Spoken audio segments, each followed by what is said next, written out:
Ça y est. Voilà. Donc, selon le verset de Josué chapitre 24, verset 27, qu'on vient de lire, que l'infidèle se croit caché, alors que Dieu le voit. C'est pourquoi les infidèles, on finit par les découvrir, on finit par les attraper. Donc, ne sois pas, bien-aimé, un infidèle, parce que Dieu te voit. Ta femme ne te voit pas, mais Dieu te voit. Et puisque Dieu te voit, un jour, tôt ou tard, le Dieu qui t'a vu là, il va te dévoiler à travers ta femme, à travers quelqu'un au dehors, parce qu'on te connaît au dehors.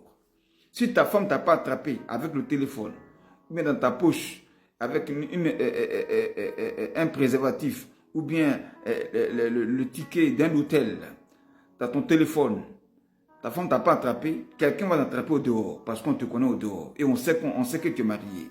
Donc, en effet, bref, l'infidèle n'est pas caché aux yeux des dieux, aux yeux des hommes, tu n'es pas caché. Tu te crois caché, mais tôt ou tard, tu seras mis à nu, tu seras découvert. Amen. Alors, nous allons, bien aimé, entrer dans notre sujet. Voilà, on va parler de la première nature et la première conséquence, voilà, de l'infidèle.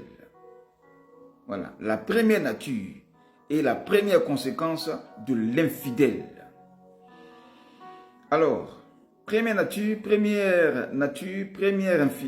conséquence, l'infidèle, il n'aime pas Dieu. L'infidèle, il n'aime pas Dieu. Voilà. L'infidèle, il n'aime pas Dieu. Ça veut dire qu'il n'est pas converti. Voilà. L'infidèle n'aime pas Dieu, ça veut dire qu'il n'est pas converti. Parce que quand quelqu'un est converti, il ne peut pas être infidèle à son conjoint. Parce que l'infidélité est punie par Dieu. L'infidélité est un péché. Donc celui qui est infidèle, s'il craint Dieu, il sait qu'il est en train de pécher. Et il sait que ce qu'il fait, Dieu n'aime pas ça. Donc il ne peut pas faire ça, il ne peut pas être infidèle. Mais quand il n'a pas la crainte de Dieu, c'est normal pour lui qu'il soit infidèle. C'est pourquoi j'ai toujours dit que si tu n'as pas la crainte de Dieu, ne te marie pas. Parce que le mariage, c'est pour ceux qui ont la crainte de Dieu. Si tu n'as pas la crainte de Dieu, ce n'est pas la peine de te marier.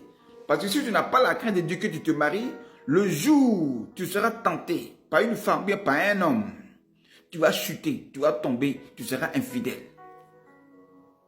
Amen. Mais quand tu as la crainte de Dieu, tu ne peux pas être infidèle. Donc, la première nature et la première conséquence d'un infidèle, c'est quelqu'un, ou bien c'est une personne qui n'a pas la crainte de Dieu, qui n'est pas convertie, qui ne croit pas en Dieu, mais qui aime le mariage, mais qui n'a pas la crainte de Dieu. Elle ne doit pas se marier. C'est pourquoi ne vous mariez pas avec ceux qui n'ont pas la crainte de Dieu, sinon vous serez déçus par leur infidélité répétée. Parce qu'un infidèle est possédé par un esprit des eaux. Si c'est un homme, il est possédé par une femme de nuit. Voilà, c'est-à-dire que spirituellement, il est possédé par une femme de nuit. Et cette femme de nuit-là va attirer des femmes à l'état physique qui vont coucher avec lui pour briser son mariage. Si c'est une femme aussi, elle sera possédée par un mari de nuit. Et ce mari de nuit va attirer des hommes à l'état physique qui vont coucher avec toi. En effet, pour concrétiser la possession démoniaque qui t'incarne. C'est pourquoi je parle de nature. Donc, un infidèle qui est possédé par un esprit impur, l'esprit impur qui est en lui là, va lui donner une nature, la nature de l'infidèle, et qui va produire des conséquences. Ces conséquences-là, c'est le divorce qui va arriver. Tout à l'heure, on va voir ça. Donc, vous pouvez lire Jean chapitre 3, verset 1 à 7, où Jésus dit, il faut que vous naissiez de nouveau. Il faut que tu te convertisses. Si tu n'es pas converti, tu n'es pas né de nouveau, ce n'est pas la peine de te marier. Si tu sais que tu n'as pas abandonné le péché du sexe en désordre, ce n'est pas la peine de te marier. Ce n'est pas la peine de parler d'amour et de mariage. C'est pourquoi ceux qui sont possédés par ces esprits des eaux, voilà, déjà même dans les fiançailles n'arrivent pas au mariage. Ils finissent d'abord par coucher ensemble dans les fiançailles. Et dans le monde païen, on parle de copinage. Les copains couchent ensemble. Et puis ça s'arrête là. Mais ceux qui couchent ensemble en tant que copains, ou bien en tant que fiancés à l'église, qui veulent arriver au mariage, qui ont la crainte de Dieu, ils se ressaisissent et ils vont régler les choses à travers la dot et le mariage.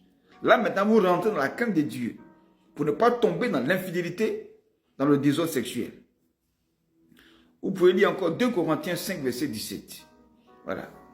Il dit que si quelqu'un est en Christ, il est une nouvelle création. Les choses anciennes sont passées. Désormais, toutes choses deviennent nouvelles. Donc, un infidèle qui est marié, ça veut dire qu'il n'est pas converti et qu'il n'a pas encore abandonné sa vieille vie, sa vieille nature. Et il continue à vivre cette vieille vie-là dans le mariage. C'est dangereux. Deuxième nature et deuxième conséquence, voilà, de l'infidèle, bien de l'infidélité. Il n'a pas la crainte de Dieu. Voilà, comme je disais, d'abord, il n'aime pas Dieu. Il n'aime pas Dieu, donc il n'est pas converti. C'est premier. Deuxième, il n'a pas la crainte de Dieu. Selon le psaume 111, verset 10, qui dit que la crainte de Dieu est le commencement de la sagesse. La crainte de Dieu est le commencement de la sagesse. Ça veut dire que si tu crains Dieu à travers sa parole, parce qu'on ne peut pas craindre Dieu comme ça au hasard. Craindre Dieu, c'est de connaître, bien aimé, la manifestation de Dieu, la puissance de Dieu. C'est de connaître la parole de Dieu. C'est de connaître comment Dieu agit. C'est de connaître qu'est-ce que Dieu aime, qu'est-ce que Dieu n'aime pas. Donc, quand tu sais ce que Dieu aime et ce que Dieu n'aime pas, alors tu ne peux pas t'amuser à faire ce que Dieu n'aime pas parce que tu sais qu'en faisant ceci, en faisant cela, voilà comment Dieu va réagir contre moi. Donc, par rapport à ça, tu crains Dieu. Voilà. Tu crains Dieu. Et quand tu crains Dieu, alors tu demeures fidèle déjà à Dieu. Donc, si tu es déjà fidèle à Dieu, c'est sûr que tu seras fidèle à ton conjoint. Mais pour quelqu'un qui n'a pas la crainte de Dieu et qui n'est même pas fidèle à Dieu, ce n'est pas un homme, un être humain, voilà, qui va être fidèle. Voilà. Ce n'est pas un être humain qui sera fidèle. Donc, celui qui aime le Seigneur, qui a la crainte de Dieu, il est fidèle à Dieu. Et puisqu'il est fidèle à Dieu spirituellement, il peut être fidèle à un être humain, qui est son conjoint par rapport au mariage. Shalom à ma fille Olive. Oui, shalom aussi à Marie-Paul. Dieu vous bénisse. Voilà, commencez déjà à partager la vidéo et puis mettez les cœurs pour que plusieurs puissent suivre. Voilà. Troisième nature et troisième conséquence de l'infidèle ou bien de l'infidélité. C'est une personne qui n'a pas, voilà, qui n'aime pas son conjoint. Voilà. Une personne infidèle dans le mariage, dans l'amour, n'aime pas son conjoint. Parce que pourquoi d'abord, comme je dis ça? Parce que si tu aimes Dieu, comme je disais, si tu aimes Dieu, tu as la crainte de Dieu, tu vas aimer ton conjoint qui est en face. Donc si tu le trompes, ça veut dire que tu n'aimes pas Dieu, donc tu ne peux pas aimer ton conjoint qui est en face. Donc celui qui trompe son conjoint, qui est infidèle, n'aime pas son conjoint. Il n'y a pas d'amour. Alors pourquoi tu te maries?